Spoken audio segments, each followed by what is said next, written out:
안녕하세요, 여러분. 오늘 딥다이브에서는요, 여러분이 보내주신 자료들을 바탕으로 행위로 증명되는 믿음이라는 주제를 한번 깊게 파고들어 볼까 합니다. 이게 눈에 보이지 않는 믿음을 왜 굳이 증명해야 하는가, 또 그 증명은 어떻게 이루어지는가, 이런 좀 근본적인 질문을 던지는 내용이거든요. 네, 맞습니다. 이 자료들을 보면 창조주의 큰 그림 안에서 인간의 자유의지, 그리고 결국 구원에 이르는 과정까지 그 속에서 행위가 어떤 무게를 갖는지 설명하고 있어요. 단순히 나 믿어! 라고 말하는 걸 넘어서 그 믿음이 실제 삶에서 어떻게 구현되어야 하는지에 초점을 맞추고 있죠. 그렇죠. 마치 뭐랄까, 보이지 않는 내 마음을 어떻게 가시적인 증거로 보여줄 수 있냐, 뭐 이런 질문 같기도 하고요. 자, 그럼 이 흥미로운 이야기 속으로 같이 한번 들어가 보시죠. 첫 번째 질문부터 시작해 볼까요? 도대체 왜 이 믿음이라는 것에 검증이 필요하다고 할까요? 그냥 각자 마음으로 믿으면 되는 거 아닌가요? 자료에 따르면요. 창조주께서는 원래 죄나 고통이 없는 완벽한 세상을 계획하셨지만 피조물에게 자유의지, 즉 선택권을 주셨다고 해요. 근데 그 결과로 창조주를 사랑하고 따르는 이들과 그렇지 않은 이들로 자연스럽게 나뉘게 되었다는 거죠. 바로 여기서 검증의 필요성이 생겨납니다. 그러니까 누가 진짜 창조주의 뜻에 공감하고 따르는지를 모두가 알 수 있게 좀 공개적으로 보여줄 필요가 있다, 뭐 이런 건가요? 바로 그겁니다. 그렇죠. 창조주의 어떤 공의로움이나 사랑을 피조물들이 오해 없이 받아들이고 또 죄가 가져오는 결과가 얼마나 심각한지를 명확히 깨닫게 하기 위해서죠. 누가 정말로 그 사랑의 원리, 그러니까 계명에 자발적으로 순종하는지를 공개적으로 확인할 필요가 있다는 설명입니다. 이 과정 없이는 뭐랄까, 최종적인 심판이나 창조의 완성 자체가 불가능하다고 보고 있어요. 그렇군요. 상당히 중요한 과정이네요. 그럼 그 증명, 그 증거는 구체적으로 어떻게 나타나는 걸까요? 자료에서 보면 아들을 믿는 믿음이 곧 복종이고 이게 또 행위로 나타나야 한다고 하던데요. 이 세 가지가 어떻게 연결되는 건지 좀 궁금한데요. 네, 그 연결고리가 중요합니다. 여기서 아들을 믿는다는 것은 단순히 그 존재를 인정하는 걸 넘어서는 의미예요. 그의 가르침, 그러니까 자료에서 강조하는 사랑과 계명에 순종하겠다는 의지적인 결단까지 포함하는 개념으로 설명됩니다. 믿음과 순종이 거의 하나로 묶여 있군요. 그렇죠. 진정한 믿음은 자연스럽게 삶의 변화, 즉 행위로 이어질 수밖에 없다는 논리입니다.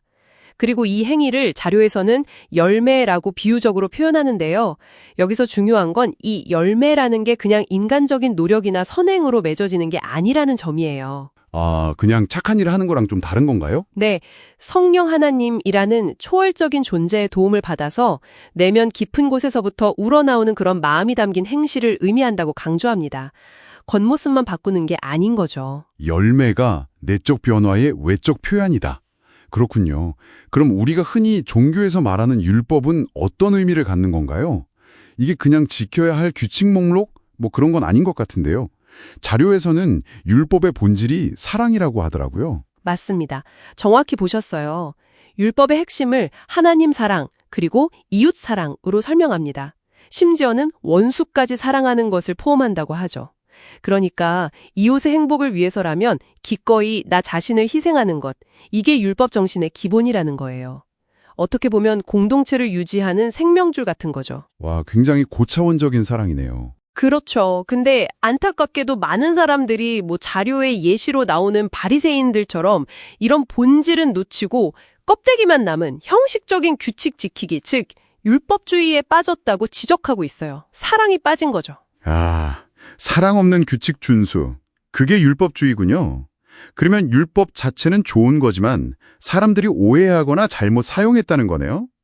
율법을 그림자라고 하고 아들을 실체라고 비유하는 부분도 인상 깊었거든요. 네, 그 비유가 핵심을 잘 보여줍니다. 구약 시대의 율법들, 예를 들어 성막이라든지 절기, 제사 같은 것들은 앞으로 오실 실체, 즉 아들을 미리 보여주는 그림자 역할을 했다고 설명해요. 그리고 아들이 실제로 오심으로써 그 율법의 본래 의미와 목적이 완성되었다는 거죠. 그래서 이제 믿는 사람들은 율법 조문 자체에 얽매이는 게 아니라 새 언약 아래에서 그 정신을 실현할 동력을 얻게 된다는 겁니다. 새 언약이요? 그건 첫 언약이랑은 어떻게 다른 개념인가요? 첫 언약은 주로 짐승의 피로 맺고 돌판에 새기는 등 외부적인 형태를 가졌잖아요. 어떻게 보면 좀 강제적인 규율에 가까웠죠. 그런데 새 언약은 아들의 희생, 그 피를 바탕으로 하고 우리 마음판에 직접 새겨지는 내적인 원리라고 설명합니다. 아, 볼판이 아니라 마음에 새긴다. 네. 그래서 성령 하나님의 도움을 통해 우리가 마음으로부터 우러나서 계명을 지킬 수 있는 힘과 동기를 부여받는다는 점에서 근본적인 차이가 있는 거죠. 외부 규제에서 내적 동기 부여로의 전환이라고 볼 수 있겠네요. 와, 그림자에서 실체로, 또 외부 규율에서 내적 변화로 이렇게 나아가는 흐름이 명확하게 보이네요. 자, 그럼 이제 가장 중요한 질문일 수 있겠는데요. 결국 구원은 어떻게 이루어지는 건가요? 행위, 즉 열매가 이렇게 중요하다고 계속 강조되면 혹시 우리 행위로 구원받는 거 아니냐? 이렇게 생각할 수도 있을 것 같은데요. 네. 그 부분이 정말 중요하고 또 오해하기 쉬운 지점이죠. 하지만 자료는 여기서 아주 명확하게 선을 긋습니다. 우리가 의로운 행위, 즉 열매를 맺을 수 있는 것 자체가 우리 능력 때문이 아니라고 해요. 오직 성령 하나님을 통해서만 가능하다고 반복해서 강조합니다. 아, 우리 힘이 아니군요. 그렇죠.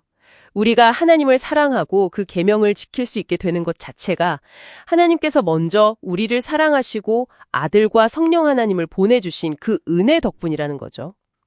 따라서 우리의 행위, 이 열매라는 것은 구원의 결과이자 우리가 정말 믿고 있다는 증거가 되는 것이지 구원을 얻기 위한 조건이나 대가가 될 수는 없다는 결론입니다. 아하, 구원은 전적으로 하나님의 선물, 즉 은혜이고 믿음은 그 선물을 받아들이는 통로라고 명확히 이야기하고 있습니다. 그렇군요.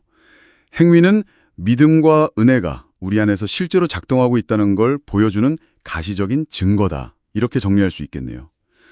오늘 딥다이브, 이 보이지 않는 믿음이 어떻게 행위라는 보이는 증거로 이어지는지, 그 과정에서 율법, 은혜, 새언약 같은 개념들이 어떻게 맞물려 돌아가는지 정말 흥미롭게 살펴봤습니다. 네, 저도 이야기하면서 특히 그 열매라는 것이 인간의 노력이 아니라 성령 하나님이라는 내적인 힘을 통해 맺어진다는 점, 그리고 율법의 진짜 본질이 결국은 사랑과 희생이라는 점이 다시금 깊이 와닿는 것 같습니다. 여러분은 오늘 저희가 나눈 이야기 중에서 어떤 부분이 가장 인상 깊으셨나요? 어쩌면 이 자료들이 오늘 우리 각자에게 던지는 궁극적인 질문은 이것 아닐까 싶습니다. 지금 당신의 삶에서 드러나는 행동들은 당신 마음속 깊은 곳의 진실한 믿음을 반영하고 있습니까? 아니면 그저 오래된 습관이나 난들의 시선, 혹은 그냥 내 의지만을 따르고 있는 것은 아닐까요? 이 질문에 대한 답을 스스로 찾아가는 여정, 그것이 오늘 딥다이브가 여러분께 드리는 작은 성찰의 선물이 되기를 바랍니다.